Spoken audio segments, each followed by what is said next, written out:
बुद्धं शरणं गच्छामि, धम्मं शरणं गच्छामि, संघं शरणं गच्छामि.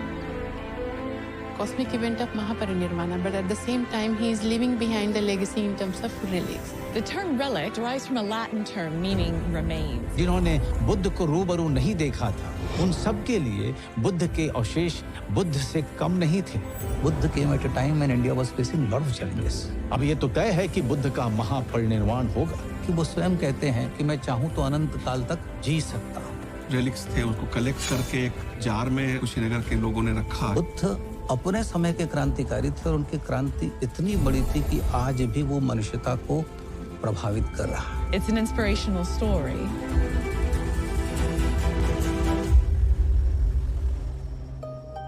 भारत अवतारों की धरती रही है. जाने कितने देवता, ऋषि मुनि, राजा, महाराजा और विद्वान इस धरती पर आए और अपने जीवन और विचारों से इसे संपन्न बनाया. लेकिन इस धरती पर चली आ रही ज्ञान, विज्ञान, धर्म और संस्कृति की धारा को मोड़ देने वाले वे पहले युग पुरुष हुए. उन्होंने जन्म इंसानों का लिया था, पदवी उन्हें महात्मा की मिली और सम्मान और दर्जा उन्हें भगवान का मिला.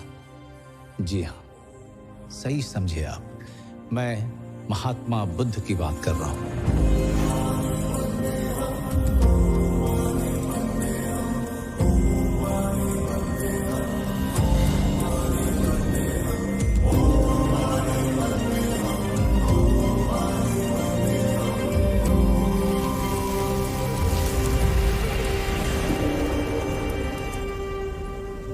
नमस्कार, मैं हूं मनोज वाजपेयी और आज मैं आपको सुनाने जा रहा हूं उस व्यक्ति की कहानी जिसका जन्म तो भारतवर्ष में हुआ, लेकिन उन्होंने भारत ही नहीं, दुनिया के इतिहास, भूगोल, दर्शन, आचार, विचार को पहले जैसा नहीं रहने दिया.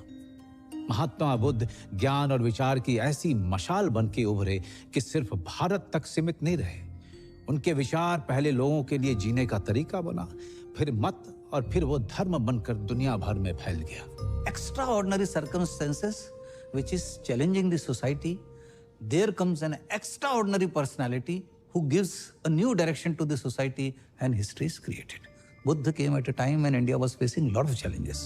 मैत्री का कंसेप्ट है, जब मुद्दता का जो कंसेप्ट है, देन माइंडफुलनेस है, विपස්සना है ना, ये पूरी दुनिया में इसलिए ये इतना आगे बढ़ी क्योंकि they are so simple yet so logical yet so meaningful yet so effective. राजमहल की संपूर्ण सुख सुविधा के बीच जब जीवन का यह कष्टकर स्वरूप राजकुमार सिद्धार्थ के सामने नहीं आया था, तब भी उनमें एक तत्व सर्वाधिक था, जिज्ञासा का. जिज्ञासा सवाल में बदलती है, सवाल तर्क में परिणत होता है, तर्क अपनी कसौटी पर विश्वास को छानता है और उसमें अंधविश्वास को अलग कर देता है. ठीक यही पल बालक सिद्धार्थ के बुद्ध बनने का बीज पड़ चुका था. एक आगामी क्रांति की मौन शुरुआत हो चुकी थी. बुद्ध अपने समय के क्रांतिकारी थे और उनकी क्रांति इतनी बड़ी थी कि आज भी वो मनुष्यता को प्रभावित कर रहा है. बुद्धिस्ट फिलॉसफी इतनी लॉजिकल है और इतनी सटीक है, इतनी deep as well as intensive है, जो यूरोप की पोस्ट मॉडर्निज्म है, मॉडर्निज्म है, इनके साथ अगर कुछ मैं कंपेयर करूं तो मुझे नहीं लगता कि वो कहीं टिकती है. बुद्ध अपने घर से निकलने के बाद ज्ञान के लिए बहुत भटके, मगर उन्हें ज्ञान मिला भी तो कहां? न काशी में, न प्रयाग में, न राजधानी में, न जंगल में. उस गया में जो जिंदगी नहीं, मृत्यु के संस्कार, पिंडदान के शहर के रूप में मशहूर था. तो इस गया में एक पीपल के पेड़ के नीचे बुद्ध निर्वाण या ज्ञान पाते हैं. इसी कारण वो स्थान बोध गया कहलाता है. वहां से वो काशी के पास सारनाथ पहुंचे और जहां उन्होंने अपनी पहली शिक्षा दी और धम्म की स्थापना करी. जीवन चला जाता है, उसके निशान शेष रह जाते हैं. बुद्ध के जाने के बाद जो व्यापक रिक्तता या खालीपन पैदा हुआ, उनके फॉलोअरों ने उसे उनके रेलिक्स यानी अवशेषों से भरा. जिन्होंने बुद्ध को रूबरू नहीं देखा था या जिन जगहों पर बुद्ध जा नहीं पाए थे, उन सब के लिए बुद्ध के अवशेष बुद्ध से कम नहीं थे.